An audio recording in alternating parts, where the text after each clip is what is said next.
demais, tudo bem? Sejam todos bem-vindos ao podcast PHDcast, o nosso canal oficial de comunicação, lançamentos e informações. Além de trazermos sempre convidados especiais. Eu sou a professora Daniela Moleiro, curadora da DNA Med, que já vamos falar logo mais, e hoje eu estou com um convidado muito especial. Professor, mentor, uma autoridade na dermatologia e apaixonado por tecnologias bastante tempo e um dos grandes pioneirismos de laser e usabilidade dentro do mercado dermatológico, estético e mercado de redes e franquias. Estou falando dele, professor Jauru de Freitas. Seja muito bem-vindo. Obrigado. Saudações galácticas, estelares, né? Principalmente nessa nova fase tua. Alma brilhante que está aqui conduzindo o DNA Med. Muito obrigado pelo convite do pessoal da PHD, que com certeza veio através dessa tua percepção, já que agora, né, a PHD está passando da biotecnologia para tecnologias, né, de acessórios, de desenvolvimento, de aparelho, nesse caminho. Achei incrível. Muito bom. Como é ser, professor Jauru de Freitas, uma autoridade tecnológica? Conta pra gente. Então, primeiro que é divertido, né? Eu só faço o que eu gosto, né? Desde pequeno eu gostava de computação, tive computadores muito cedo, assim, né? Essa foi a primeira fase. Ciências, né? Parte de ciência. Fiz a faculdade de física, fiz bacharelado em física antes de fazer medicina, né? Até porque pela minha própria origem um pouco mais humilde, então passar numa universidade federal em Porto Alegre, que era a minha terra, era uma coisa de só para quem estudava em escola privada.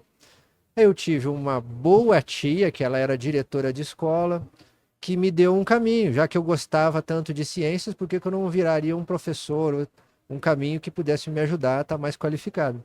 Comecei dando aula particular, dando aula de ciência para a galera do primeiro grau, depois para o segundo grau, depois eu comecei realmente dando aula mesmo, em sala de aula. Já com 18 anos eu já estava dando aula efetiva, né? Ou seja, a aula de, praticamente de física, né? Nesses setores, em escola, e virei professor de cursinho. Aí eu fiquei famoso em Porto Alegre, porque era um gêniozinho da lâmpada, né? Que ensinava tudo. Fui convidado por um professor que também já era de uma dessas escolas para eu dar uma aula. Era uma escola muito grande, existe até hoje, o Unificado, né? E comecei dando aula no cursinho, já para gente da mesma idade que eu tinha, né? Todo mundo estava querendo fazer vestibular e eu também, mas eu já estava na física, né? Aí eu fiquei basicamente 4 anos 100% professor de cursinho, dando aula para salas de 180, 200 alunos, passando os alunos, né? Ajudando o pessoal a passar nos vestibulares e dando a minha estudando também. E aí chegou no terceiro para o quarto ano, eu já tinha até mini grupos, aqueles de preparação para medicina, eu já estava dentro de uma turma, aquele que tu tem que fazer um pouco de matemática, tu tem que saber muito bem física, tu tem que saber muito bem as tuas ciências lá para te passar. Então eu já tinha até o meu grupinho, já tinha a minha turminha, né? E aí naquele ano eu resolvi fazer a prova, né? Já tinha feito uma prova antes, não tinha ido bem, né? Logo no começo, até fazendo física. E eu digo, não, preciso me preparar melhor, e aí eu esperei esses 3, 4 anos. Aí quando eu passei, né, passei junto com meus alunos. Olha que fantástico. Que é muito divertido, isso é uma história muito legal, né? Porque eu não sei se tu lembra como é que a gente é quando é professor de cursinho. A gente é muito motivacional, a gente convoca as pessoas a ter certeza daquilo que elas querem fazer, Claro. para elas poderem virar realmente um profissional de talento e tal. Então eu sempre tinha esse lado motivacional. E normalmente, antes do dia da prova da nossa disciplina, a gente fica na frente das escolas principais, onde vão ocorrer as provas de vestibular, para a gente dar aquela força, né? Perfeito. Então, normalmente a gente tinha. E aí, nesse dia, eu fui para o lugar onde eu ia fazer prova, não contei para ninguém. Não contei para ninguém, não contei para ninguém. Efeito surpresa. Fiquei lá, dando, galera, pode entrar, vai dar tudo certo, faz a prova, questão tal, dando aquelas dicas, assim. Sempre eu acertava 2, 3 questões, já tinha uma noção boa de estatística. E aí, quando chegou a hora de fechar o portão, eu entrei. Ele disse, tu vai entrar também? Né? Na minha terra tem o tu, né? Tu vai entrar também? O que tu vai fazer lá? Não, eu tô inscrito aqui, eu vou lá para minha sala. Cheguei lá, tinha até uns alunos meus na minha sala, assim, todo mundo ficou assim, e aí, prof, Perdemos a vaga. né? Aí, prof, tá fazendo pra quê? Tá fazendo pra quê, né? Eu digo, ó, depois eu conto, né? Fiz o primeiro dia, foi muito legal. Aí eu já comecei a ficar conhecido, porque o próprio pessoal do cursinho começou a dizer que o professor já estava fazendo a prova, vai saber mais da gente, da prova do que nós, né? É verdade. E fiquei quietinho, né? São mais ou menos 70 questões por dia. Foi incrível. Eu acertei praticamente 92% das provas. Uau! São vários dias, né? São vários dias de prova. Termina no domingo. E aí foi quinta, sexta, sábado, domingo. Quando chegou no domingo, meu pai estava fazendo churrasco, minha mãe ali, a gente já tranquilo, e eu só fechando o gabarito. Quando eu tive certeza que eu errei 4 questões das 330 lá, eu digo, passei. Passou. Só se me zerarem na redação, né? E se zerar, eu ainda vou passar, né? Só se anular a minha redação. Aí foi muito gostoso, porque praticamente eu tinha certeza que eu tinha passado. Que fantástico. Aí, uma semana depois, que demora um tempo, né? Demora um tempo para sair o resultado, né? Saí no nome na lista, tirei terceiro da minha turma, né? E sétimo no geral. Uau! De 75 mil alunos. Uma mente brilhante. Né? Uma mente brilhante que temos no mercado. E o quanto é importante, né, o seu posicionamento no Brasil. Mas foi assim, ó, o que acontece? Não é uma mente só brilhante, né, pessoal? É dedicação, é empenho. Porque não adianta só tu ter uma boa memória, tu ter uma pessoa que aprende fácil. Isso era o que eu tinha, né, de natureza, né? Aí passei e resolvi, né? Eu era professor de mais ou menos em torno de 17 turmas lá do meu cursinho de pré, né? Falei com os meus patrões, porque eu era funcionário, né? Eles, não, Jauru, fica tranquilo, né? Vamos acertar aqui algum jeito de tu continuar dando aula, porque era o meu sustento também, né? E aí fiquei durante a faculdade inteira dando aula, né? E fazendo medicina. Medicina começa às 7 da manhã, vai até hora, assim. Então eu dava aula de noite. Às vezes eu matava a aula ali. Não matei todas, hein? Né? Mas algumas aulinhas, que aquelas aulinhas que tu não tem que estar lá. E aí eu já chegava, né? Mas os professores me conheciam. Olha que coisa louca, né? É uma cena muito engraçada. Porque o primeiro dia que eu cheguei, né? Tinha uns 8 filhos de médico do Hospital de Clínicas, que eram professores, que eu entrei na turma dessa turma, né? E aí ele, quem é o Jauru aqui? Aí tava eu lá, assim, minha filha passou no vestibular por tua causa. Caramba, que legal, caramba.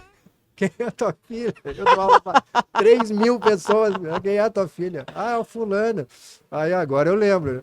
Então foi assim, entrei lá, vi um monte de ex-aluno meu, os meus professores sempre me deram muita ajuda, né? Sabendo que eu era professor, então eu sabia que eu tinha que me virar.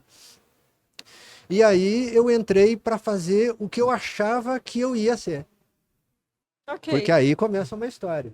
A segunda fase dessa história, né? A segunda fase dessa história é que eu queria ser oftalmologista. Olha!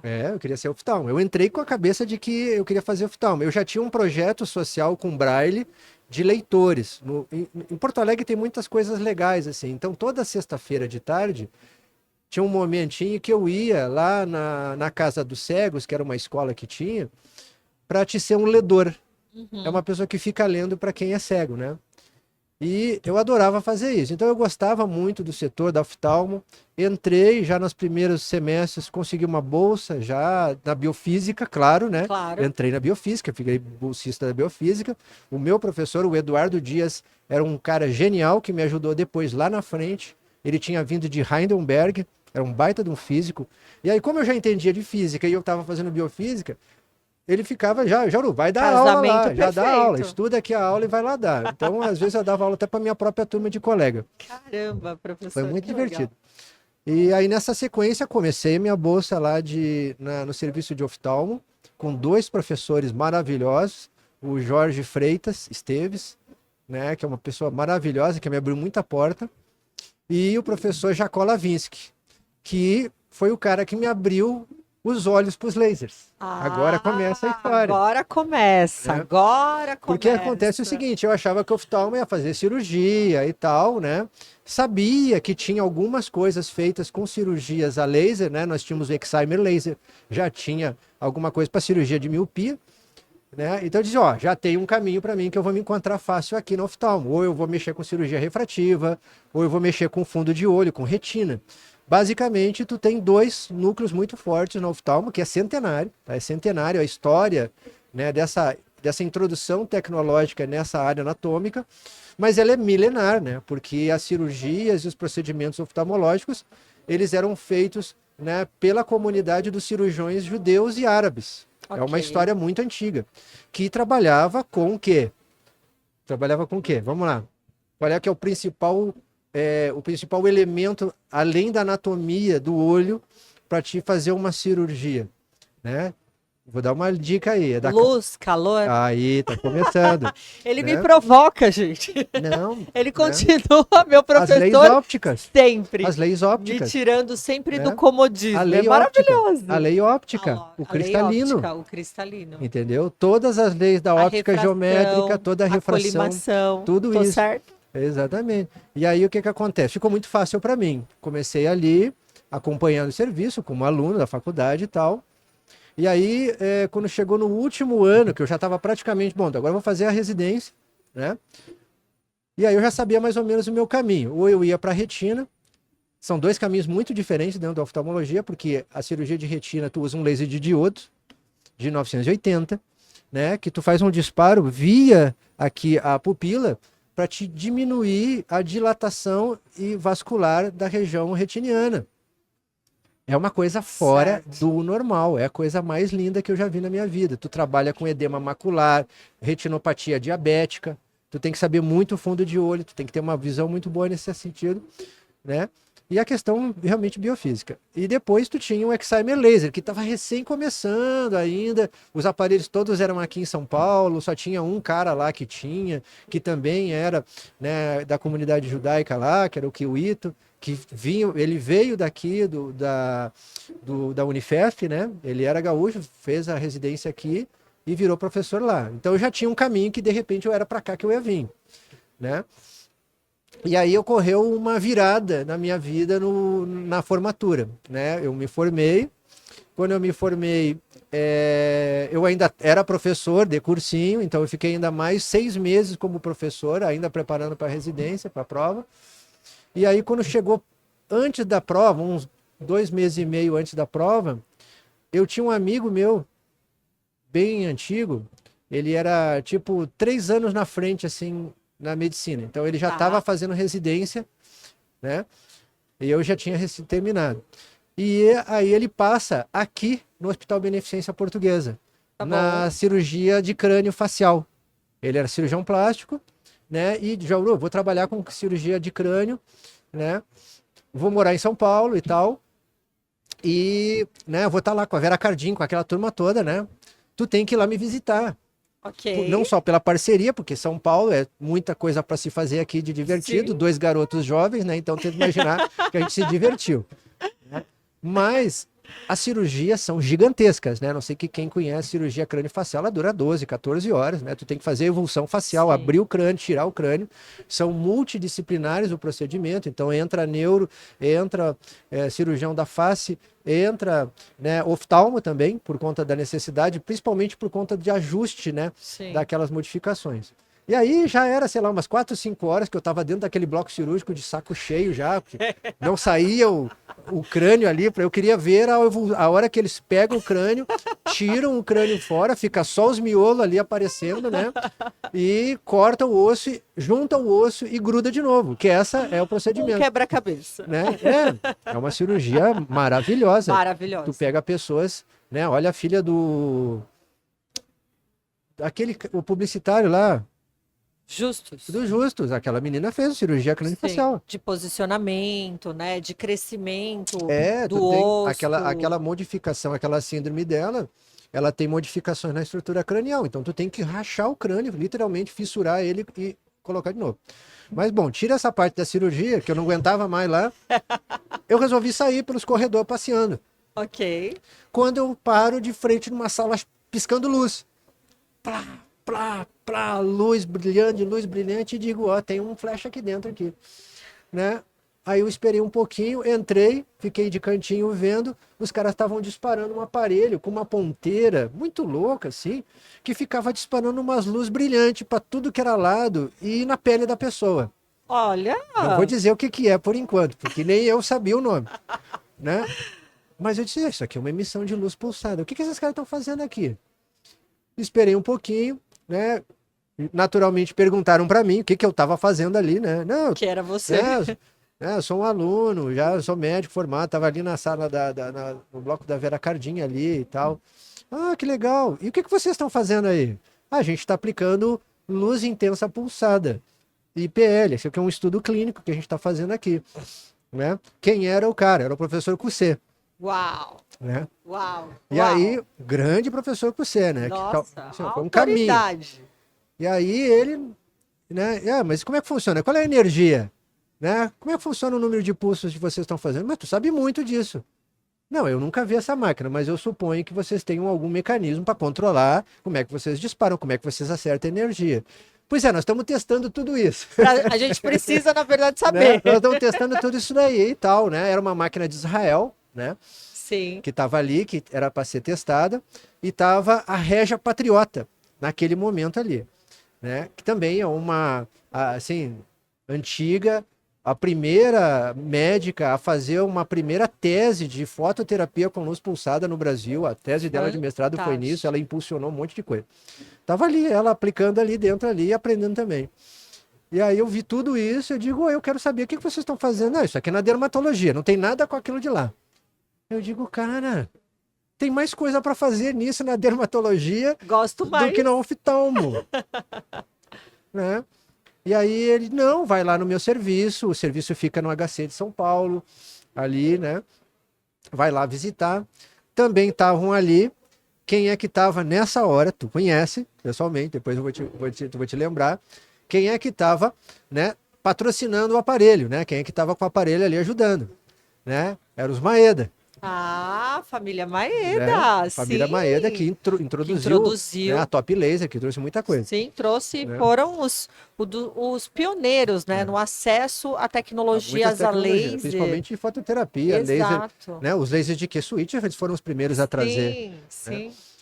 Mas aí vem a história mais moderna dessa história, né? Eu tô ali no arcabouço da história. E foi assim que eu saí de lá, fui no HC, achei a coisa mais legal do mundo, e disse, eu vou fazer dermato. Aí eu voltei de São Paulo já com a cabeça virada. Né? Não tem nada no tudo oftalmo. que eu fiz de oftalmo não quero mais. Eu quero dermato. Aí começou a preparação para dermato, e no meu segundo ano, né? Claro que eu continuei aqui acompanhando, sempre que eu podia, vinha para cá para acompanhar. Claro. Né? Do meu jeito eu podia, né? E aí, a partir dali, do meu segundo para o terceiro ano de residência, o lugar que mais mexia com algum tipo de aparelho, né, era aqui em São Paulo e no Rio, no serviço do professor Azulay, que estava vivo ainda, o velho, né? Eu tive aula com o mestre dos mestres da história. Não era ele que conduzia as fototerapias, era a filha dele, que era a professora Luna Azulay, né? E ali eu passei um período com eles ali, foi maravilhoso. E dali, praticamente, junto com o apoio do professor Cussé, mais o apoio do meu professor, o Lúcio Bacos, que é o chefe do serviço da dermatologia lá de Porto Alegre, né? Que agora é o filho dele, que era meu colega de turma. Caramba. Então, uma coisa assim, hoje é o Renato Bacos, né? Que é o chefe do serviço, que é um profissional maravilhoso, cara. Continuou, né? É dermatologista raiz, né? É. Eles são dermatologistas raiz, né? Então o negócio deles é carcinoma, dermatoscopia e tal. E aí tinha uma oportunidade no meio desse caminho que o Renato, que era filho do professor, ele ia para Heidelberg para fazer dermatoscopia, que é o centro das lentes do mundo. Tu quer aprender sobre lente do mundo, tu quer entrar dentro da física, da ótica geométrica, dermatoscopia em Heidelberg, né? Então ele ia para a Alemanha. E aí disse, olha, o Renato vai para a Alemanha lá, vai fazer o mestrado dele lá e tal, talvez até caminho para o doutorado, depois não sei, vai ficar lá um tempo, entendeu? Eu posso te descolar alguma coisa para lá. Opa! Aí eu digo, prof, mas aí onde é que é os caras dos lasers? É na Itália. Ok, sim. É na Itália. Sim, entendeu? E é no norte, no centro-norte da Itália, né? Porque o que que acontece? Eu não sei se tu lembra, geograficamente aqui a Alemanha passa a montanha, tu já está no norte do Piemonte, tu já está ali. Então, normalmente, né, a Alemanha coordena as lentes, né? As Carwise, as lentes para tudo que é coisa, né? Essa lente dessa máquina aqui é uma Carwise, né? E essa precisão toda de montar essa parte de cristal. E no norte da Itália a montagem dos aparelhos, dos lasers. Sim. E aí sim. passei, né? Aceitei o convite, fazer o mestrado lá, né? Fiz o mestrado, já era em laser já, né? Primeiros 2 anos eu fiz em Se Roma. encontrou. Conheci a Deca, aí eu conheci a Deca através dos Sim, meus a Deca professores, é né? italiana. E fui convidado a fazer um fellow com aperfeiçoamento. Não é esses fellow de hoje, que é 2, 3 dias, né? Eram 3 anos, né? De programa de aprimoramento. E tu tá dando risada, né? Agora é mais rápido o processo de aprendizado. Mas lá via tu IA. tinha que virar, exatamente. O chip aqui já entra no cérebro. Né? O resto tu tinha que chipar no professor meu, todo dia, 7 horas da manhã, tinha que estar lá. No livro, E aí eu fui pro serviço do Santo Rafael, né? Já em Milano. Aí dali, nossa, aí é outro mundo, porque o Santo Rafael é um serviço de referência de laser que recebe os lasers prototipados para poder fazer ensaios clínicos e disparar, né, a validação dos equipamentos da Deca para o mundo. Então, Sim. ali eu conheci a Alma Laser, conheci a Cutera, conheci todas essas linhas, trabalhei, né? E o que é conhecer, né, pessoal? Para vocês entenderem, eu era o cara que operava a máquina, o professor só assinava os estudos clínicos, então tem que ter alguém para operar. Disparava, calibrava, no total, calculava. Basicamente, na Itália, eu fiz mais de 11 mil horas. Né? Fantástico. 11 mil horas de voo ali, né? Disparando laser de alta potência, principalmente era a chegada dos lasers fracionados e os erbions fracionados. Então, era muito estudo para fazer. E ali a Deca já começou a colar em mim, porque eu tinha conhecimento de base de engenharia, de física. Engenharia. Ficou mais fácil para começar a trabalhar. Foi quando eu comecei a voltar daí para o Brasil. Volto, os japoneses falam comigo, né? Perguntam para mim onde é que eu andava no planeta, né? Eu vim, na verdade, eu vim no Brasil para dar uma palestra aqui dentro, aqui desse evento. Era o CILAD. Ok. Era um CILAD, não, era uma RADESP. Era um RADESP, não era o CILAD. CILAD foi um mês depois que eu tive que fazer. Aí eu vim para um RADESP aqui, dar uma aula de fototerapia, de princípios e de laser para Deca.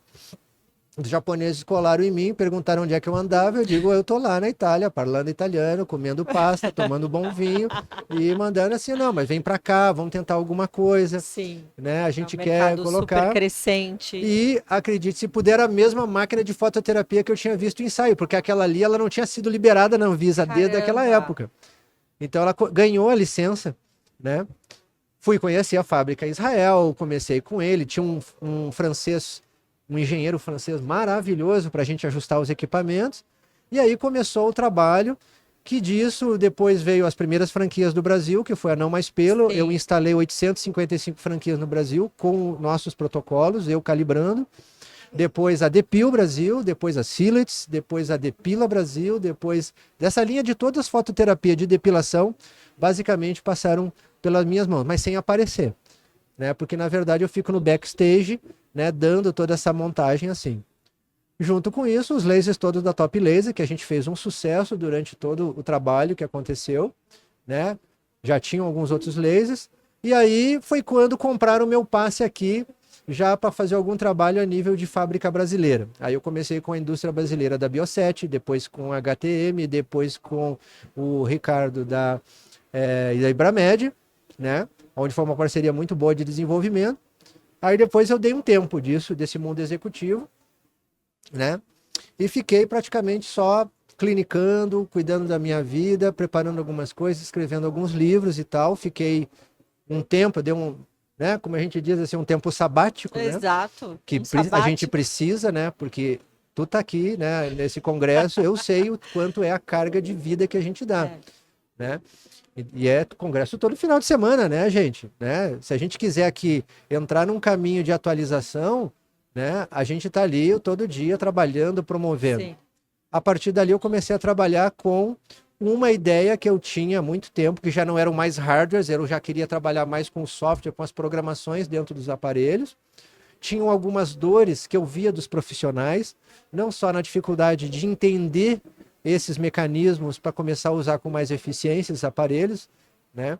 que era uma função mais até de ajudar nesse processo educacional, porque quanto mais tu souber utilizar essa ferramenta, Sim. mais controle, mais resultado tu tem para o teu paciente. Sim. Né? E também para eu desenvolver alguma coisa a nível que eu queria solucionar um problema. Meu foco era mais na população do paciente. Meu foco era paciente. Eu queria ajudar um pouco mais essa interface do paciente.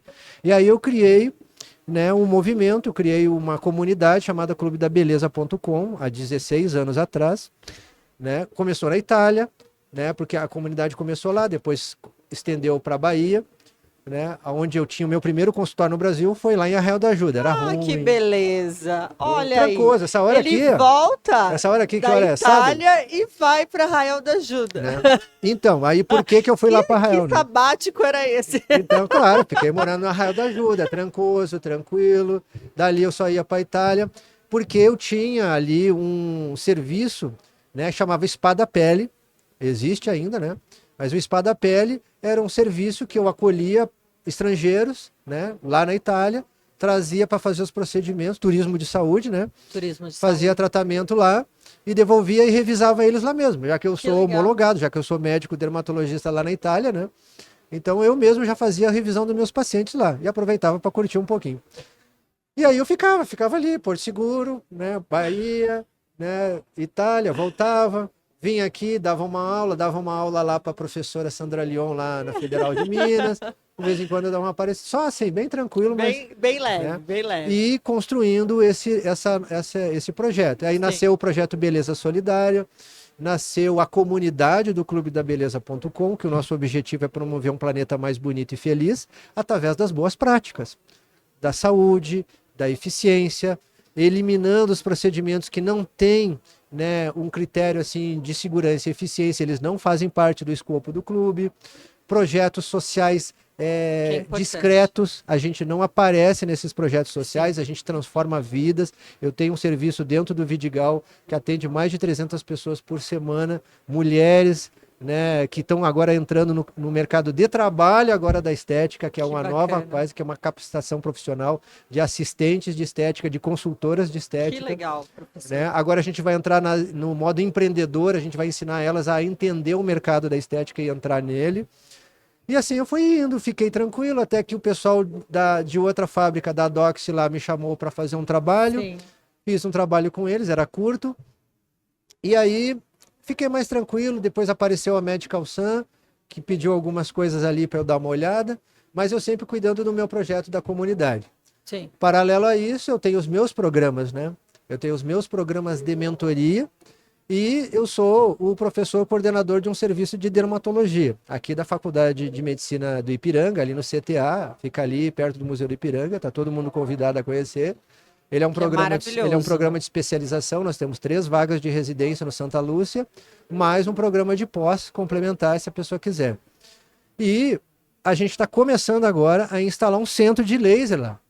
Agora chegou a minha vez de ser o cara aqui em São Paulo, de dar oportunidade de outras pessoas, assim como eu, que me descobri nisso, dar essa oportunidade lá de mexer com tecnologia, de mexer exatamente com esse caminho, que é muita fundamentação, que tem muita ciência, né? É a gente não está falando, né?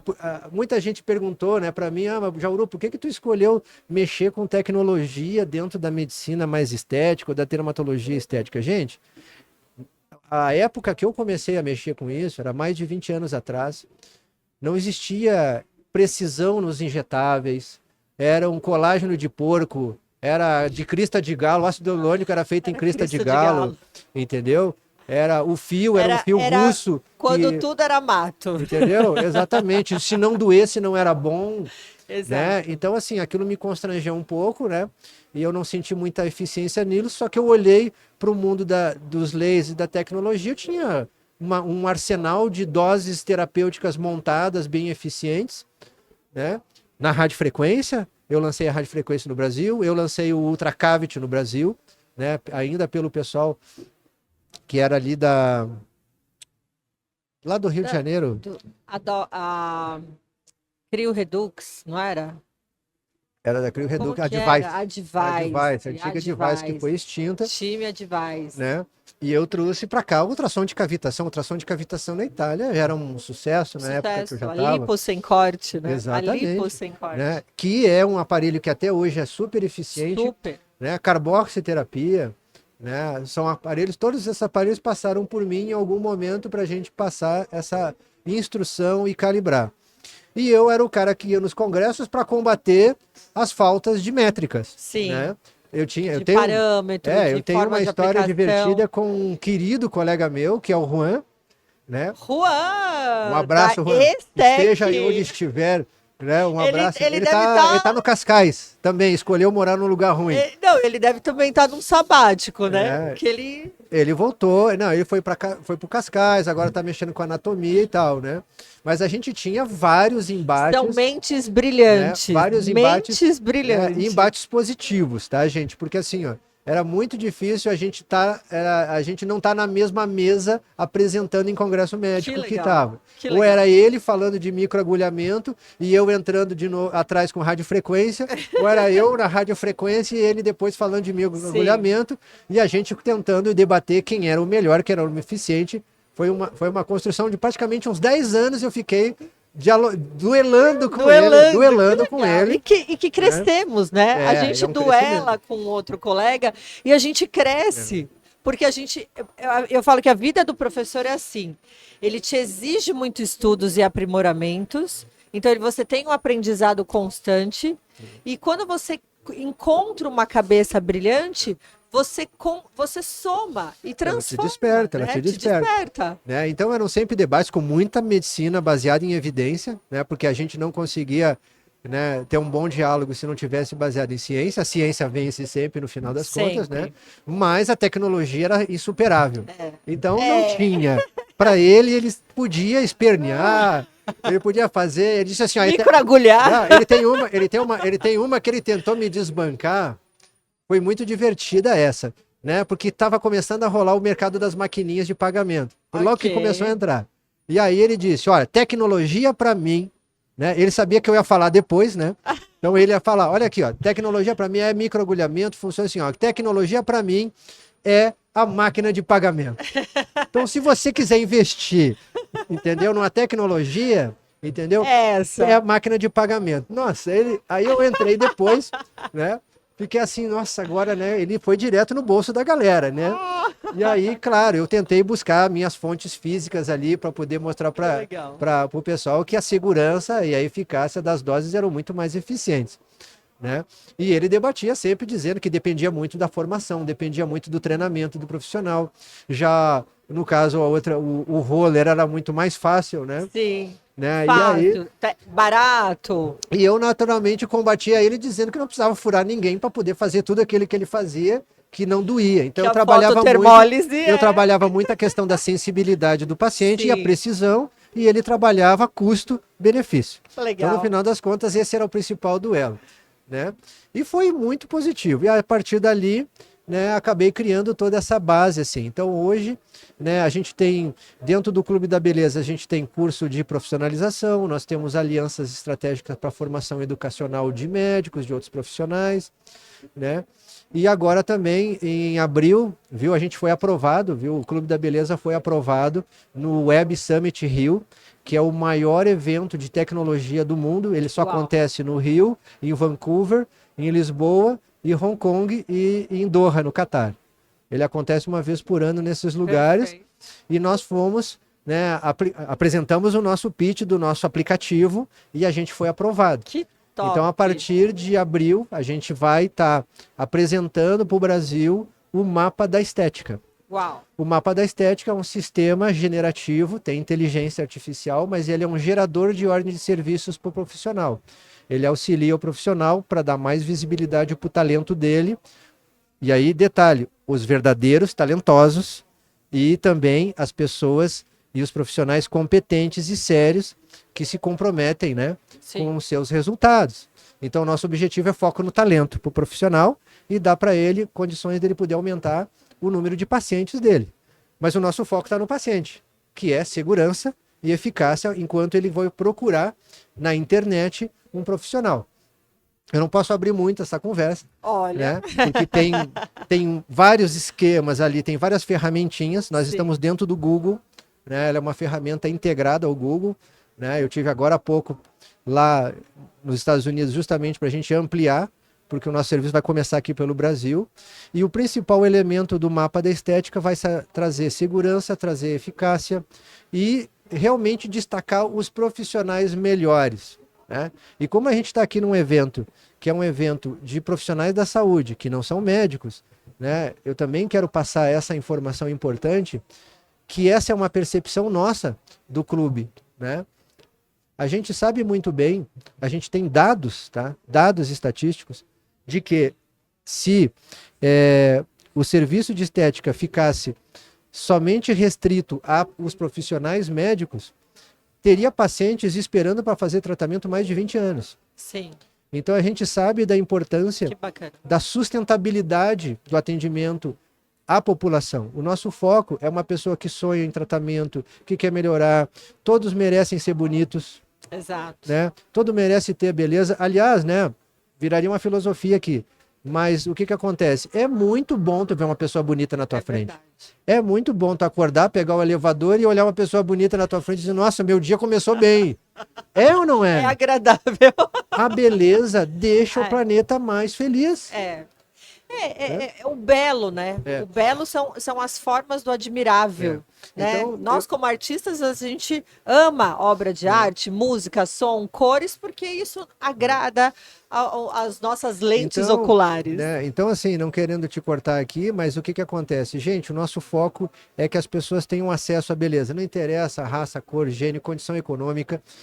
A gente acredita que todas as pessoas merecem Sim. essa gota de beleza, de felicidade nesse planeta e pode ter certeza que essa pessoa vai sair e vai fazer algo também muito melhor ali. É uma corrente do bem, né? Então, assim, para os profissionais, se você é competente, se você tem certeza que esse talento te faz bem, se tu está fazendo o teu paciente entrar e sair melhor do que ele entra, entendeu?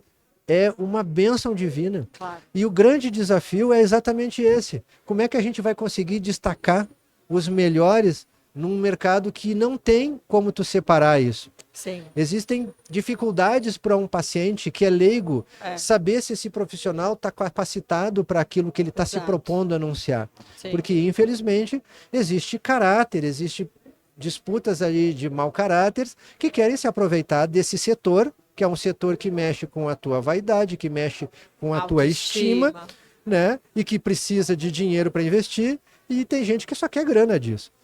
E nós vamos criar um ponto de corte nisso a partir Legal. do mapa de estética. A partir do mapa de estética vai ser uma estética e depois dele vai ser outra estética. Vai ser a Fantástico. estética da segurança, vai ser a estética da validade. Quem tiver dentro dessa plataforma, ela é totalmente verificada. Então o profissional vai apresentar os seus documentos de licença sanitária, documentos do que ele é habilitado a fazer. A inteligência artificial valida. Em 72 horas ele já está habilitado a poder anunciar os seus tratamentos e a população vai conseguir ter certeza de que esse profissional que ela encontrou, que ela escolheu ali, né? Porque tem um sistema de geolocalização, aquela coisa toda, né? Porque a pessoa escolhe isso. A gente já está em outra geração aí nesse sistema, Sim. que vai ser o Built Match. Ok. O Built Match E eu já já- é para conectar com outra escala. Já Uau. não vai ser a escala de talento, né? O sistema do mapa da estética, ele vai te validar por talento. Então, é por tempo de experiência, por especialização. Quanto mais especializado, quanto mais experiência essa pessoa tem naquele procedimento, mais ele vai te ranquear. Mas a gente já está humanizando esse sistema, que é o que tem a ver com os teus aparelhos. É isso né? que eu ia falar. Eu já ia te puxar aqui, porque o tema hoje que nós estamos apresentando aqui na DNA Med, que é uma empresa de tecnologia do ecossistema da PhD do Brasil. Então, já há alguns anos a PhD ela vem desenvolvendo um time de pesquisa, de engenharia, com a construção de uma fábrica, né, em Americana, para compor todos esses elementos e lançamos aqui no CIOSP, ano 2025, a DNA Med, com DNA de gigante, vibrante nesse mercado tecnológico, com um equipamento de análise facial com banco de dados via IA, com a rapidez, com a velocidade. Em segundos, ele faz um diagnóstico de 17 pontos com 8 tipos de lâmpadas. É impressionante. Inclusive, a gente está fomentando aqui as pessoas a fazerem essa experiência e viver a beleza algorítmica, né, algoritma. E você?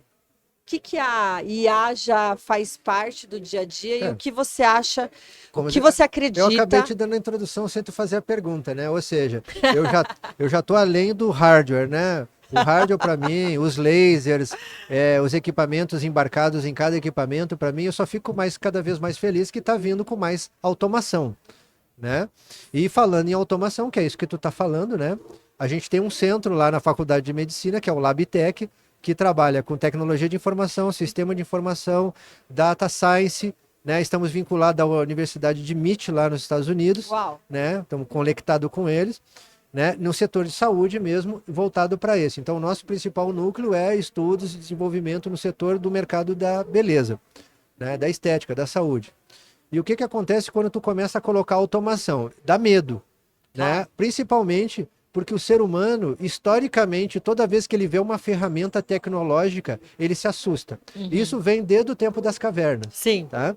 Que a primeira vez que ele viu um arco e flecha sendo jogado, ele enlouqueceu, entendeu? Correu para dentro da caverna. A primeira vez que ele viu uma lança, ele ficou enlouquecido. Tá? Então, assim, né? Aquilo era, né? Tu já assistiu o filme dos Croods? Não. Tu tem que assistir.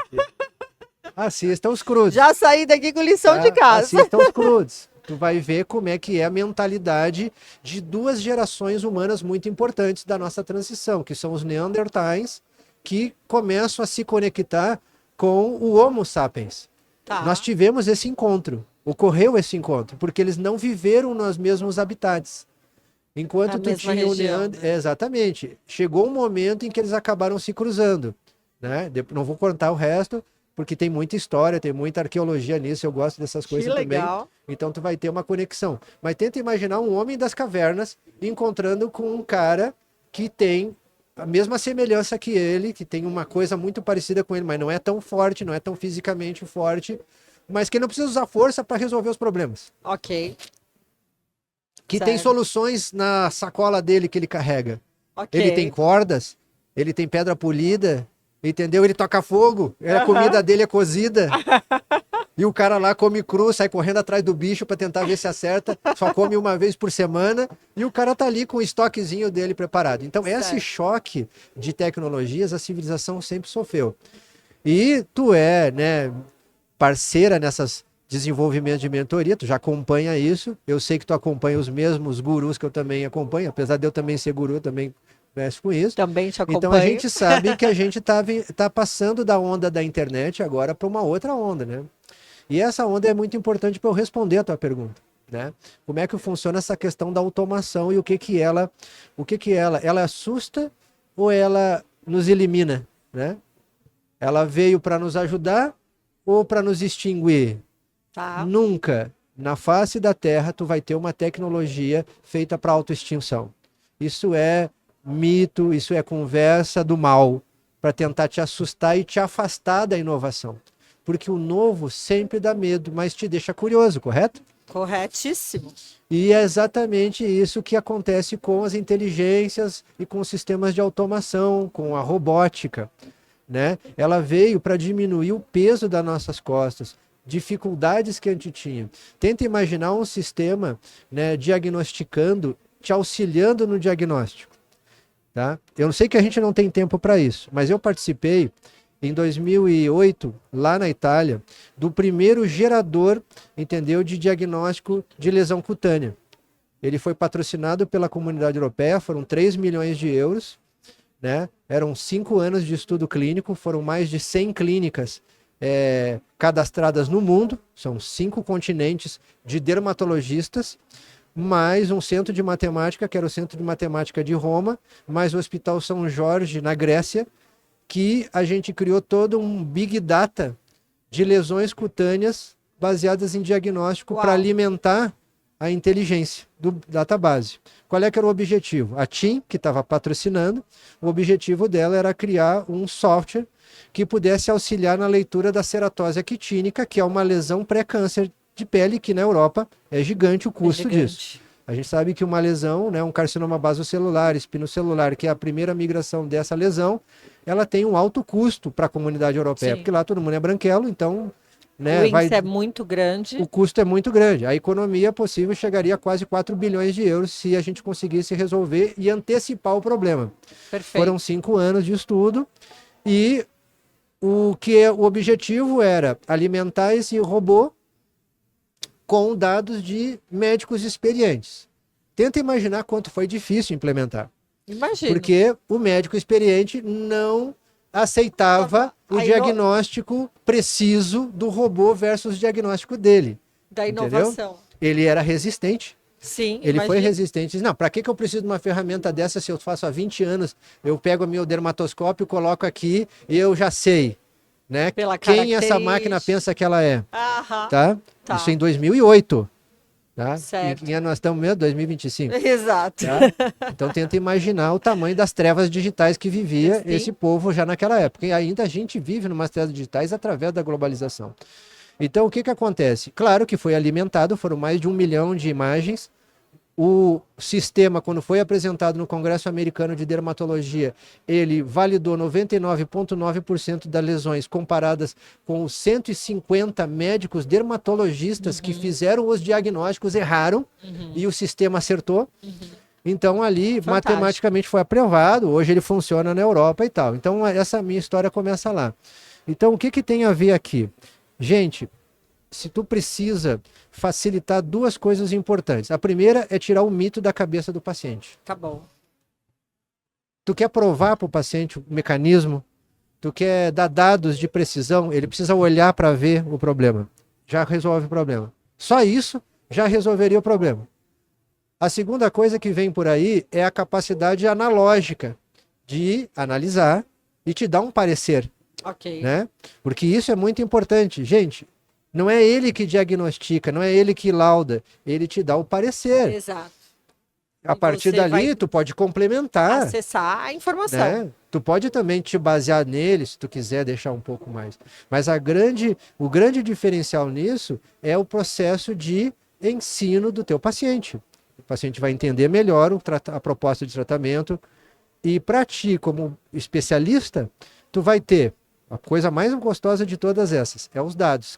Sim. Os dados clínicos de evolução dos teus pacientes numa linha histórica de tempo.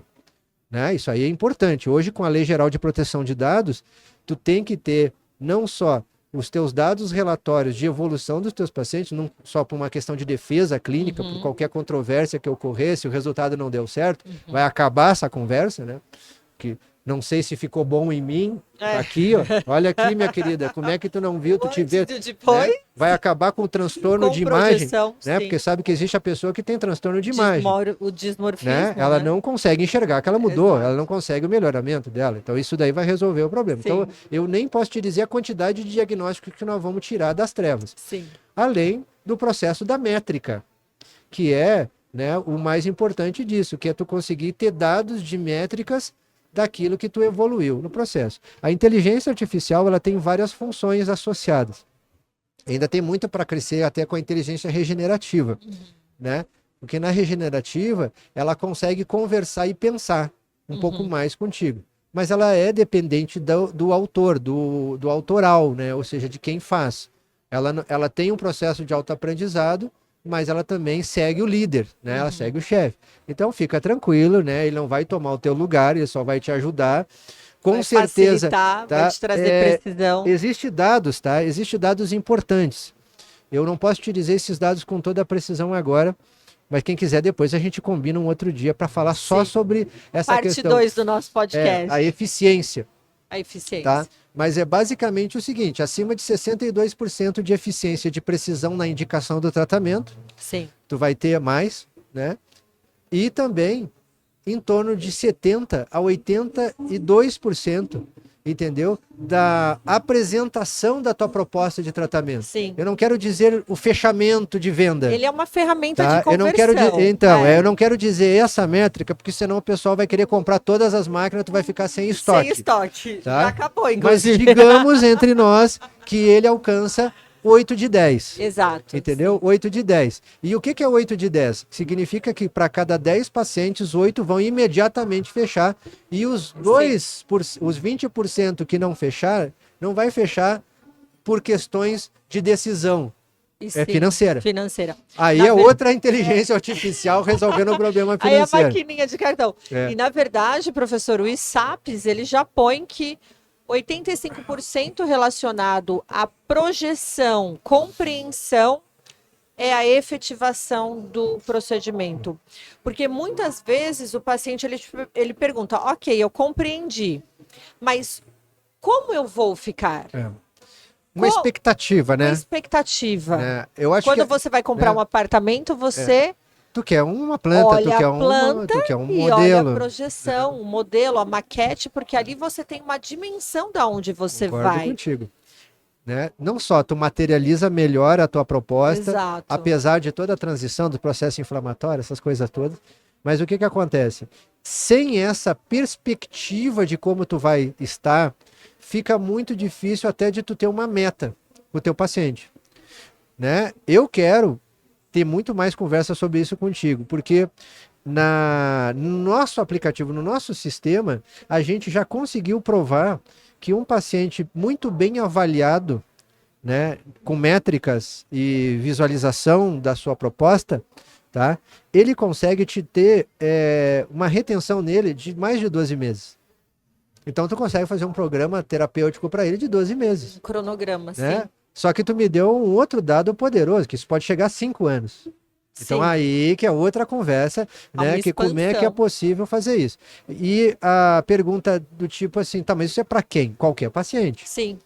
Né? Porém, é natural que a geração, né, hoje, né, que é a geração millennial, a geração Z, a geração Y, que são um pouco mais aí entre 40 e 50 anos, ela já consiga interpretar isso com menos retração, com menos resistência. Isso. E a geração de agora, que é a geração dos últimos 20, 30 anos, tá para ela, se ela não vê como é que ela não vai ficar, ou seja, como se ela não se enxergar, ela não ter o plano terapêutico dela, ela não vai fazer tratamento contigo. Exato. Então, por isso que depende do perfil, né, que nós vamos estar apresentando isso, né? Então eu vejo que pacientes jovens vai ser muito mais fácil de conversar com eles sobre isso, né? Eles vão aceitar muito facilmente, né, o entendimento da proposta, e os pacientes mais maduros vão ter um pouco mais de dificuldade até que passe da fase analógica para o digital, ou seja, quando sai das trevas digitais.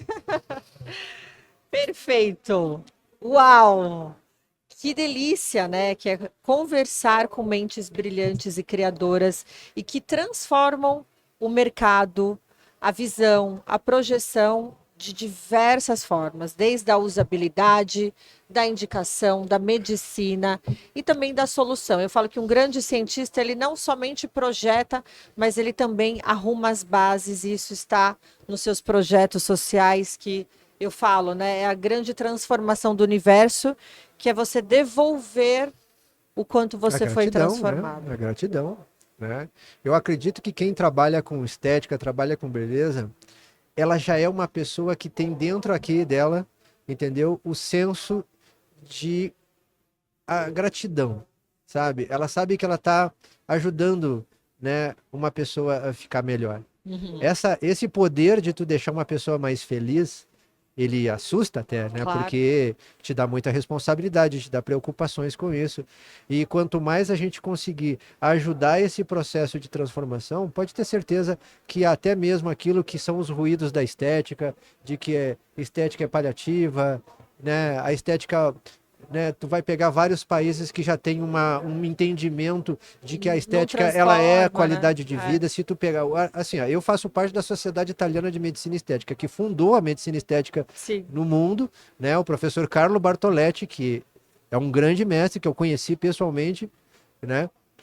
E o que ele fez de importante? Ele naquela época lá, em 1945, 1950, ele já tinha determinado que a percepção do bem-estar de uma pessoa envolvia a sua percepção estética. Estética, sim. Então, a estética era uma percepção psicossomática, que ele usava esse termo. Sim. Né? Eu acredito que a gente até esteja voltando um pouco para essa leitura, um pouco por conta da parte regenerativa, né? Que é a medicina mais regenerativa que está entrando na estética, que está dando para nós uma beleza mais naturalizada, uma beleza que não é tão distorcida em excessos e que é parte do aprendizado da civilização. A civilização sempre passou por adaptações para melhorar. Eu não vejo a civilização em extinção, eu não vejo a civilização entrando num colapso, eu não vejo... Isso são pessoas ansiosas, preocupadas, achando que é o fim do mundo. Eu vejo uma grande evolução com as inteligências artificiais, né? Eu tive, há pouco tempo atrás, né, na China, para o lançamento, tá, do primeiro hospital 100% feito com agentes robóticos. Uau! Né? Que daqui a pouco tá chegando, tá? Sim. Tá chegando aqui. Gente, só funciona com robô o hospital. A recepção, a enfermeira que te funciona, o médico que te atende, entendeu? Uau! Atende 10 mil pessoas, tá? E esse protótipo já tá funcionando. Nem dói para te tomar punção. Se pegar o meu sangue aqui, entendeu? Não, o robô, minha amiga, o robô tem um scanner. Não, o robô tem um scanner. Ele joga aqui a leitura topográfica do scanner, escaneia onde é que tá a tua veia e pim. E vai embora. Ele chupa o teu sanguinho. Acabou. Tranquilo, fica tranquilo. Ele já te dá o diagnóstico em tanto tempo, já sai ali impresso ali o teu tratamento, tu já sai lá na coisa, lá já vai tomar o remédio, entendeu? Olha. E aí a pergunta é, mas e aí, o que vai acontecer, né? O que vai acontecer com a população, né? Com os médicos e tal? Vão continuar sendo humanos. Humanos, sim. A parte humana. Sim, sim. É isso que não... Deixei esse spoiler para a natureza. Essa curiosidade, essa vontade. Bem, professor, para encerrar, eu gosto muito de te puxar para uma reflexão e, claro, para também conectar aos profissionais que estão aqui nos ouvindo. O que você falaria para o Jauru, lá, recém-formado, que hoje você acredita que faria toda a diferença no que você é hoje? Do quão grande e expansivo você é dentro de toda a comunidade médica, tecnológica, de pesquisa e de estética, porque eu sei que você, além de um excelente médico, um excelente profissional, você é um professor e um humano incrível, que é muito inclusivo para nós, né? Você é um grande mentor para mim. O que você falaria lá para o Jauru que hoje faria toda a diferença? Faria toda a diferença. Tipo assim, se eu olhasse para mim lá, eu diria, entendeu? A mesma coisa que aconteceu. Nada do que eu fiz na minha vida, né? Ela não veio por um caminho divino, né? Até a própria medicina foi me chamada por um caminho divino, porque eu estava muito bem de professor de física. Eu estava muito bem. Minha amiga, com 19 anos de idade, eu dava 17 turmas, eu andava de Mitsubishi Eclipse em Porto Alegre, nem jogador de futebol andava com aquilo, gato de Porto Alegre. Entendeu? Morava sozinho, com 19 anos, tinha programa na rádio, né? E como é que ocorreu essa conversão do tipo, vem pra cá, né? Eu escutei Deus, eu escutei o meu sentimento nisso, eu sempre procurei escutar essa voz interna que fala comigo, né? Porque é uma voz do tipo, eu não vim nesse planeta para fazer número, para ser mais um RG aqui e simplesmente fazer essa vida passar. Eu sempre senti a vontade de querer deixar um legado, nem que seja pelo próprio exemplo, né? E eu acho que daí o resto foi se desenvolvendo. Então, se eu me encontrasse lá com aquele cara, eu diria para ele, olha, né? Não deixa nunca de escutar as vozes que falam contigo. Veja, eu não tenho doença, hein? Vocês falam em voz, os caras acham que é esquizofrenia. Né? Gente, é assim, é tu sentir no teu coração para que lado tu vai. Sim. Né? E testar. Eu acho que tudo que eu passei na minha vida foi um aprendizado. Nada foi fácil também. Então, né, acreditar naquele caminho de querer fazer o bem nesse planeta. Sim. Então, hoje, eu posso dizer que eu estou com a minha missão em ação, Em ação, na né? sua rota. Ela está na rota, né? E ela é então, vibrante. Então, e aí, por exemplo, eu falava isso para os meus alunos, eu falo isso para os médicos que estão em formação comigo, entendeu? Encontre a sua posição no cosmos. Sim. Sinta qual é a tua posição no cosmos. Tu acha que fazer tratamento de estética, fazer procedimento de estética, entendeu? É só para ganhar dinheiro? Tu vai ganhar dinheiro, ele é consequência. Ele é consequência. Só que se tu sentir que aquilo faz uma transformação pessoal na vida de outra pessoa, entendeu? E isso tá te fazendo bem, isso tem uma naturalidade, aprimora, aprende, acerta, erra, vai melhorar. Não existe ninguém que aprendeu tudo certinho, fazer tudo certinho, a gente aprende errando, né? E principalmente entender que ele é uma curva, né? Ele é uma curva de aprendizado. Então, ninguém saiu fazendo nada. Se tu olha os outros ali que estão fazendo muito bem, aí tu fica te comparando, às vezes uma comparação triste, desnecessária, que deixa a pessoa mais triste. Não, mas eu não estou naquele nível, eu não sei aquilo tudo, né? Gente, eu sou um cara praticamente para a geração nova dos médicos, eu não existo, né? Agora, né, que o pessoal está conhecendo um pouco pelo mundo digital, lá pelos meus perfis e tal, né? Mas eu sou um cara que eu não estou nas trevas digitais, né? Eu sou do tempo dos nerds, né? Eu sou nerd. Hoje Você é geek. é nerd. Eu sou nerd, Agora né? é geek. Agora a geração é geek. Nerd da Né? geração. Deixa eu botar meu óculos aqui de nerd, senão não vão me entender, entendeu? Agora você entendeu de onde é que eu nasci, entendeu? Fantástico. Né? Big Bang Teoria para mim é dia a dia, né? Então o que que acontece? Segue o teu coração, faça, se aprimore, use as melhores ferramentas, tá? Os equipamentos que estão chegando no Brasil, as ofertas que estão chegando no Brasil, as novas indústrias que estão trazendo também opções de acesso, Sim. que isso é um absurdo no nosso país. Quanto tempo nós ficamos numa janela da escuridão, né? Tu olhava um aparelho lá no Congresso Europeu, sonhava com ele, quando é que ele vai vir? Daqui a uns 10 anos ele chega. 10 anos. Né? Agora não. Não, né? tá rápido. Agora, gente, ao contrário, né? Nasce O que está acontecendo, por exemplo, no INCAS, que é hoje o mais famoso dos congressos, é a gente levar e a nossa experiência lá de tratamento e o pessoal de lá começar a nos copiar. De usabilidade. Né? Tem um orgulho de ser brasileiros, entendeu? A gente faz muita coisa boa aqui nesse país, nós fazemos coisas mirabolantes com poucas condições, e agora com ofertas como a tua, né, que é o pessoal do DNA Med, que vai abrir outra frente de oportunidade, saindo, né, daquela falta de opção, né, vai dar mais acesso, vai dar mais equipamento, mais pacientes tratados, felizes, mais pessoas bem resolvidas, profissionais com a sua conta corrente ali, entendeu, positiva, né, passeando em Trancoso, né? A gente se encontra lá em Trancoso, entendeu? Fácil, tá lá. Maravilhoso. Entendeu? Muito bom, professor. Bem, pessoal, senhoras e senhores, esse foi nosso ilustre episódio. Como é bom termos mente brilhante, made in Brasil, para o mundo, para a Itália, para todos os nossos congressos. E também a DNA Med é uma empresa brasileira, somos orgulhosamente brasileiros, e é uma empresa que tem um posicionamento, uma responsabilidade dentro de um DNA gigante, de um ecossistema de geração de empregos, de fomentar a engenharia brasileira, de profissionais estetas, e que isso também transforma o profissional que está ali adquirindo, realizando seus sonhos, transformando a beleza dos seus pacientes. A você, meu, muito obrigada. É sempre um grande prazer conversarmos e que tenha o episódio 2, 3, 4, Teremos. que você realize todos os sonhos de todos os seus propósitos.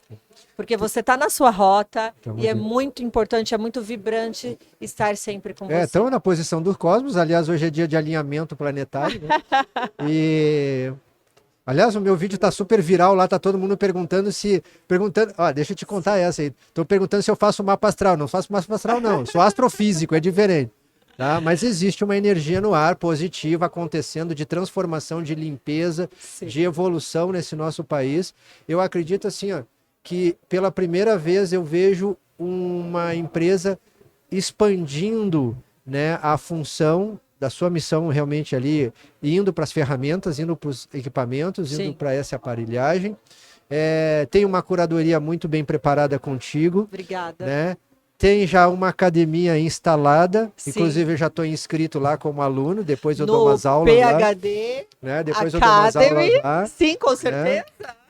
E ó, gente, eu ensino física brincando, então o que que acontece? Não precisa ficar com medo não, tá?